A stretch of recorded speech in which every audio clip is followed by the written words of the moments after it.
For today's video ay gagawa naman tayo ng napakatipid na pasta recipe na sure ako magugustuhan ng buong pamilya. Pero kahit nga super affordable nito ay hindi din natin yan titipirin sa lasa at pihadong ubos ang isang kawaling tuna pasta sa sobrang sarap nito. Kaya kung nag-iisip ka ng masarap na ipapakain sa iyong tropa o pamilya, baka itong recipe na ang hinahanap mo. Dito nga sa ating kawali ay magtutunaw lang muna tayo saglit ng half cup ng margarine dahil gagawa muna tayo ng garlic bread toast. Masarap kasing kapartner ito ng tuna pasta natin guys, kaya gagawa na din tayo nito. Kung hindi ka naman po interesado sa paggawa nitong bread toast, maiging skip nyo na lamang po ang part na ito. Pagkatunaw nga natin dyan ng margarine, ay saka naman natin ilalagay ang konting garlic powder para naman maglasang garlic ang ating bread toast. Then saka ilagay ang mga loaf bread. Tustahin lang natin ang mga tinapay hanggang sa magkaroon na yan ng toast mark. And kapag okay na sa atin ang pagkatusta nito, ay pwede na natin yang hanguin at itabi muna. Dito naman sa part na ito ay nagpapakulo na tayo ng tubig na paglulutuan natin ang ating pasta. Maglalagay lang ako dyan ng asin at mantika, then saka lulutuin ng mga pasta. Bali bumili lang ako dyan ng half kilo pasta, then binawasan ko yan ng 1/4 portion dahil medyo marami sa amin ng half kilo ng pasta. Takpan at lulutuin lang natin ito hanggang sa lumambot na ang mga pasta. Occasionally, hahaluin natin ang mga pasta para naman hindi masunog yung nasa ilalim na part nito. At habang nagpapalambot nga tayo ng pasta, ay maghihiwa muna ako dyan ng gagamitin natin. Gagamit lang ako dyan ng isang pirasong sibuyas na pipinuhin lang natin ng hiwa. Ganon din po ang bawang, pinulang din po ang gagawin nating hiwa dyan. And last ay itong kamatis. Bali, tatanggalan ko lang po yan ng buto, then saka slice ng pastrips. 3 kamatis lang pala po yung ginamit natin dito. Pwede nyo naman pong dagdagan kung mahilig kayo sa kamatis. Pag okay na nga yan, ay balikan na natin yung nilulutong pasta.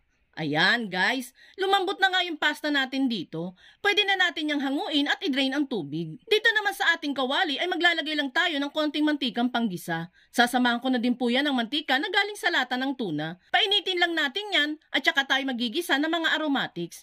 Igisa lang natin yan hanggang sa lumabas na ang aroma nito. At kung nakaabot ka sa part ng video nating ito, it means na interesado ka sa tuna pasta recipe na sinishare natin ngayon. At kung sakali pong magugustuhan mo ito, pwede po bang pusuan mo naman ang video natin? At mag-iwan ka na din po ng comment na, "Wow, yummy! I love it!" Maraming salamat po! Dito nga isinama na din pala natin sa paggisa yung mga kamatis na hiniwa natin. Igisa-gisa lang natin yan, then saka ko isusunod dyan ang 2 lata ng tuna. Kung gusto nyo pong dagdagan pa yung tunang ilalagay dito guys, pwedeng-pwede naman po yun. Mas maraming tuna, mas masarap. Pero since tipid version nga po tayo, kaya enough na din ang 2 lata lang. Malasang-malasa na yan guys, kahit 2 lata lang yan. Halu-haluin lang natin ang tuna dito, saka naman ako dyan maglalagay ng mga pampalasa. Maglalagay ako dyan ng asin, preferred ninyong seasonings, paminta, at garlic powder. Yung garlic powder guys, is optional lang naman po yan. Masarap naman na po itong pasta natin kahit wala na yan. Adjust nyo na lamang din po ang mga pampalasa na ilalagay ninyo, depende sa taste na gusto ninyo. Haluin lang natin yan hanggang sa humalo na ang pampalasa dito. Then saka natin ilagay ang pasta dito.